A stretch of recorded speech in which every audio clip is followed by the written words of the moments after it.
दिल्ली में नई आबकारी नीति को लेकर संग्राम जारी है। डिप्टी सीएम मनीष सिसोदिया ने एक बड़ा दावा किया है। मनीष सिसोदिया ने दावा करते हुए कहा है कि आज ईडी ने दुर्गेश पाठक को समन किया है। शराब नीति से एमसीडी चुनाव इंचार्ज का आखिरकार क्या लेना देना है। मनीष सिसोदिया ने बाकायदा ट्वीट किया है और उन्होंने कहा है कि जिस दुर्गेश पाठक को ईडी ने पूछताछ के लिए समन किया है वो हाल ही में विधायक बने हैं और एमसीडी के इंचार्ज हैं, तो आखिरकार एक्साइज पॉलिसी और शराब के मामले से उनका लेना देना क्या है। तरुण कुमार जी मीडिया संवाददाता इस वक्त मेरे साथ जुड़ चुके हैं। तरुण, मनीष सिसोदिया के ट्वीट से तो ये तो कंफर्म हम कर सकते हैं कि दुर्गेश पाठक को समन किया गया होगा ईडी की तरफ से। इसका मतलब क्या है, इसका मायने क्या है दुर्गेश पाठक को समन करने का?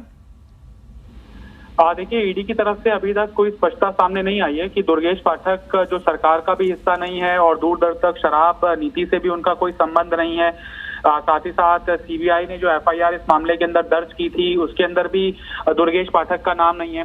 दुर्गेश पाठक एमसीडी चुनाव के मद्देनजर प्रभारी बनाए गए हैं और मनीष सिसोदिया इसी इशारे के ऊपर ट्वीट कर रहे हैं कि कहीं दूर दूर तक उनके विधायक का लेना देना ना होने के बावजूद उनको ईडी का समन आना और ईडी के दफ्तर में दुर्गेश पाठक पहुंच भी गए हैं। 10:35 के आसपास उन्होंने एंटर कर लिया था और ईडी के समन के मुताबिक उनसे पूछताछ भी चल रही है। अब जब दुर्गेश पाठक ईडी दफ्तर के बाहर आएंगे, जहां पर हम इस समय बाहर खड़े ही हैं, उसके बाद स्पष्टता आ पाएगी कि किन मामलों को लेकर ईडी ने समन किया है और क्या कुछ क्वेश्चंस पूछे हैं दुर्गेश पाठक से। जो मोटा मोटा आइडिया लगाया जा सकता है, चूंकि सरकार का वो हिस्सा नहीं है, प्रशासनिक कामकाज के अंदर उनका कोई दखल नहीं है, तो हो सकता है कि कुछ ईडी को ऐसे दस्तावेज हासिल हुए हों जिससे कि दुर्गेश पाठक की संलिप्तता या फिर उनके किसी नजदीकी की संलिप्तता इस शराब नीति के अंदर एस्टेब्लिश होती हुई शंका के घेरे के अंदर हो और पूछताछ के लिए दुर्गेश पाठक का वर्जन जानने के लिए ईडी ने उनको समन किया है। संभवतः यही कारण हो सकता है दुर्गेश पाठक को पूछताछ के लिए बुलाए जाने का। हालांकि स्पष्टता जब आएगी औपचारिक तरीके से हम बता पाएंगे कि दुर्गेश पाठक से क्या कुछ सवाल पूछे गए हैं और ईडी की तरफ से भी देर शाम तक बताया जा सकता है कि दुर्गेश पाठक को बुलाने के पीछे क्या मकसद था। ओके, और ओवरऑल देखिए इसका मतलब हम ये भी समझ सकते हैं कि ईडी ने अपने जांच के दायरे को बढ़ा दिया है। पहले मनीष सिसोदिया से पूछताछ की गई, अब ईडी का जो जांच का दायरा है उन लोगों तक भी पहुंच रहा है जो आम आदमी पार्टी के बड़े नेताओं के करीबी हैं। भले ही उनका एक्साइज पॉलिसी या उस सरकार से, उस विभाग से कोई लेना देना नहीं है, लेकिन वो क्योंकि करीबी हैं तो उनको भी अब जांच के दायरे में लाया जा रहा है।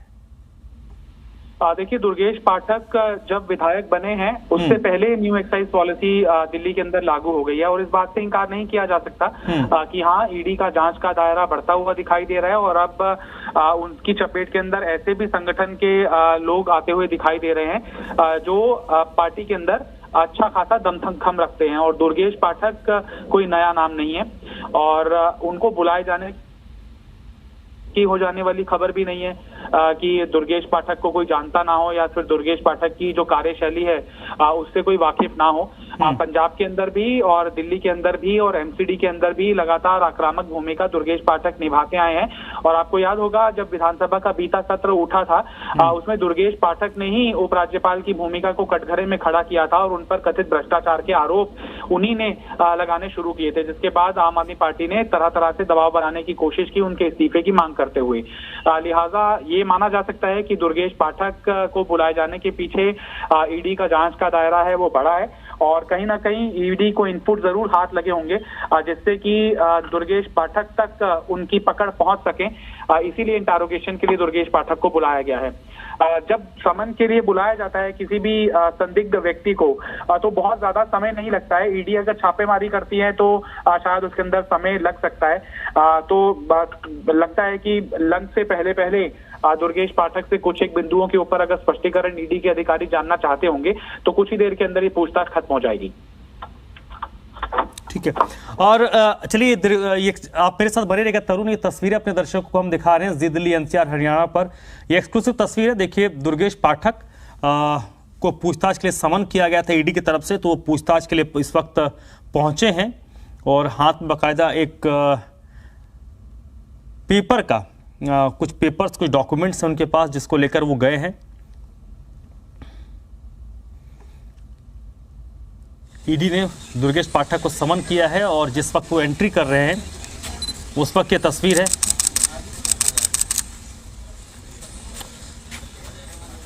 और ये जो दुर्गेश पाठक को समन किया गया है, इस पर आम आदमी पार्टी के जो राज्यसभा के सांसद हैं राघव चड्ढा, उनका कुछ कहना है, उनका कुछ बयान आया है, वो आपको सुनवाते हैं। मेरे साथी दुर्गेश जी को आज ईडी ने समन देकर बुलाया है। कथाकथित शराब घोटाले के तहत उन्हें ईडी ने समन्स देकर अपने सामने सवाल जवाब के लिए बुलाया। इससे साबित हो जाता है कि इस जांच का, इस पूरे विवाद का, ये कीचड़ उछालने का दूर दूर तक शराब, आबकारी नीति, फाइनेंस डिपार्टमेंट, दिल्ली सरकार से कोई लेना देना नहीं है। मकसद है अरविंद केजरीवाल को खत्म करने का। इसीलिए आज अरविंद केजरीवाल जी के तमाम साथियों को एक एक करके चिन्हित करके तमाम एजेंसियां, सीबीआई हो, ईडी हो, अन्य एजेंसियों से समन कराया जा रहा है। मकसद एक है, आम आदमी पार्टी को तोड़ो, आम आदमी पार्टी को खत्म करो।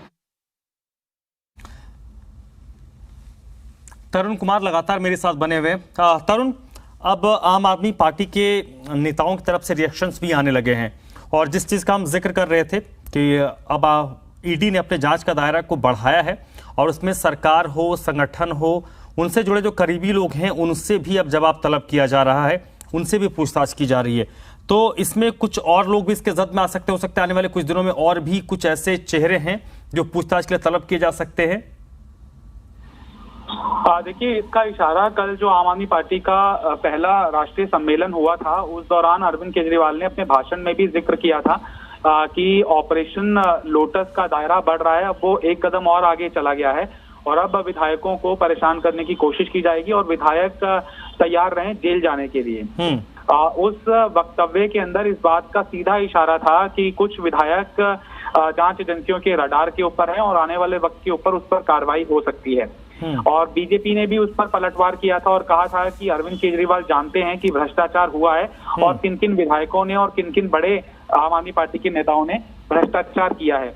लिहाजा जो आज की कार्रवाई है उसका इशारा मिल गया था कल के भाषण के अंदर ही, क्योंकि ईडी का समन सुबह सुबह ही नहीं हुआ होगा, बीते रोज या फिर उससे पहले हो गया होगा, तभी दुर्गेश पाठक आज अपना स्पष्टीकरण या फिर ईडी के सवालों का जवाब देने के लिए पहुंचे हैं। और आम आदमी पार्टी तब तक इसको अपने पक्ष में राजनीतिक तौर पर भुनाती रहेगी जब तक जांच एजेंसियों की तरफ से कुछ सार्वजनिक तथ्य, उनके आरोप एस्टेब्लिश करते हुए सामने ना आ जाएं। चाहे वो मनीष सिसोदिया के खिलाफ कार्रवाई हो, चाहे वो सत्येंद्र जैन के खिलाफ ईडी की कार्रवाई हो, चाहे वो कैलाश गहलोत की धरपकड़ हो, उनके खिलाफ मामला प्रूव करने का हो, या फिर अब दुर्गेश पाठक के मामले के अंदर पूछताछ के स्तर पर जो कार्रवाई चल रही है उसका मामला हो। जांच एजेंसियां की निष्पक्षता जो है वो चुनौतियों के समक्ष है और आम आदमी पार्टी जब तक एस्टेब्लिश नहीं हो जाता, अमानतुल्ला खान के मामले के अंदर भी आम आदमी पार्टी लगातार उनका समर्थन कर रही है और आम आदमी पार्टी एक तरह से एक तय रणनीति के तहत एक नैरेटिव गढ़ने की कोशिश कर रही है कि जो जांच एजेंसियों की निष्पक्षता है वो सत्तारूढ़ दल उसको सवालों के घेरे में खड़ा कर रहा है, बीजेपी उसको सवालों के घेरे में खड़ा कर रही है और विपक्ष के नेताओं के खिलाफ एक हथियार के तौर पर जांच एजेंसियों की कार्रवाई का इस्तेमाल किया जा रहा है। ये सिलसिला तब तक चलता रहेगा जब तक कि प्रोसिक्यूशन इस मामले के अंदर या फिर किसी भी मामले के अंदर नहीं हो जाता। और अगर जांच एजेंसियां एक पुख्ता सबूत के आधार के ऊपर अदालत के जरिए कार्रवाई अगर इन नेताओं के ऊपर नहीं कर पाती है तो आम आदमी पार्टी को इसका राजनीतिक लाभ मिलता रहेगा।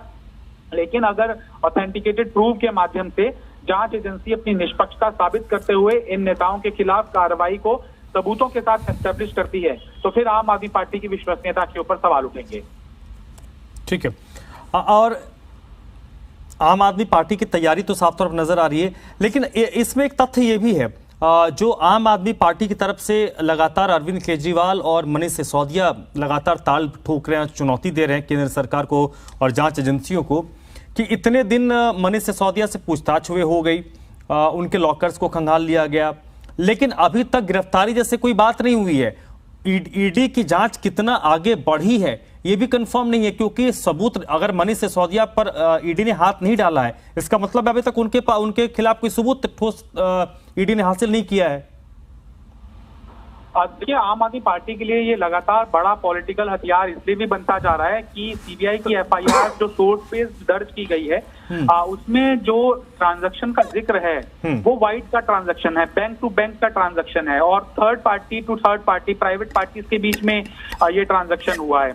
ऐसे में ईडी कार्रवाई तब करेगी जब कोई ब्लैक मनी का ट्रांजैक्शन हुआ हो, या फिर ईडी को कोई बरामदगी हुई हो, या फिर ईडीआई को कुछ ऐसे दस्तावेज मिले हों जिससे कि मनीष सिसोदिया को शिकंजे में फंसाया जा सके। जाहिर तौर पर आप सही जिक्र कर रहे हैं कि ईडी अभी तक हाथ इसलिए भी नहीं डाल पाई है क्योंकि लगातार जो जांच एजेंसियां हैं वो चुनौतियां झेल रही हैं कि विपक्ष के ही नेताओं के ऊपर कार्रवाई की जा रही है। सत्ता पक्ष के अंदर अगर कोई विपक्षी नेता शामिल हो जाता है तो उसको क्लीन चिट मिल जाती है। इतिहास के अंदर कई ऐसे एग्जाम्पल हैं जिसको विपक्षी पार्टियां अपने पक्ष में भुनाने की कोशिश करती हैं।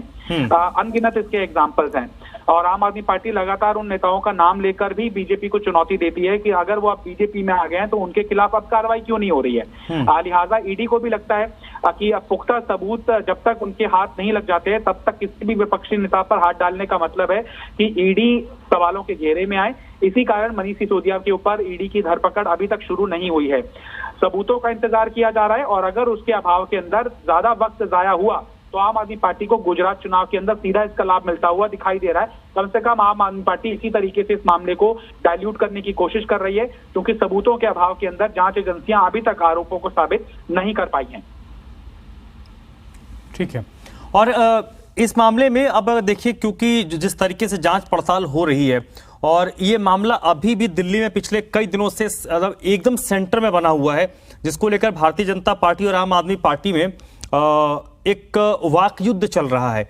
लेकिन तरुण, दिल्ली की जनता तो ये जानना चाह रही होगी कि आखिरकार इस मामले में सच्चाई क्या है, कौन सच बोल रहा है, कौन झूठ बोल रहा है। दोनों पार्टियों के नेताओं के अपने अपने तर्क हैं, अपने अपने हथियार वो निकाल कर लहरा भी रहे हैं। लेकिन जिस एजेंसी के कंधों पर यह जिम्मा है कि वो पब्लिक को, जनता तक और सही मैसेज कन्वे करे जांच के बारे में, वो फेल होती नजर आ रही, क्योंकि मैसेज कन्वे नहीं हो पा रहा है जनता तक कि सच कौन है, कौन बोल रहा है, झूठ कौन बोल रहा है।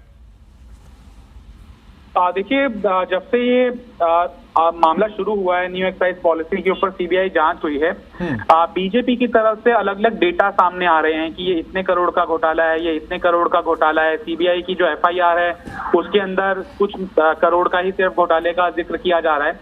लिहाजा मामला इतना डाइल्यूट हो गया है कि लोग भी कंफ्यूजन में हैं कि भ्रष्टाचार वाकई हुआ है या नहीं हुआ है। और अगर इसकी स्पष्टता मिल भी जाती है, क्योंकि दोनों ही पक्ष मानकर चल रहे हैं कि भ्रष्टाचार हुआ है, कम से कम एक लाइन तो तय है कि न्यू एक्साइज पॉलिसी भ्रष्टाचार की भेंट चढ़ी है।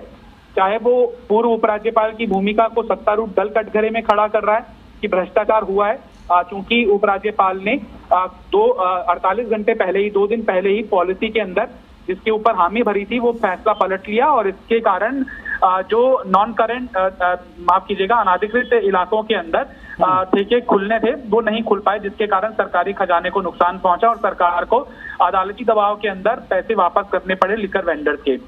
आम आदमी पार्टी का तर्क ये है, बीजेपी का तर्क पब्लिक डोमेन के अंदर है, जो लगातार कह रही है कि कोरोना का हवाला देते हुए सरकार ने पैसे वापस कर दिए जो नहीं करने चाहिए थे। एयरपोर्ट के एक लाइसेंसी की फी वापस कर दी जो नहीं करनी चाहिए थी। साथ ही साथ जो बड़े बड़े कार्टेल्स हैं, जो बड़ा उद्योग करते हैं शराब कारोबार के अंदर, उनको सीधे रिटेल के अंदर उतारने की आम आदमी पार्टी की सरकार ने कोशिश की, जो कि नियमों को ताकते रखकर जो फैसला हुआ है।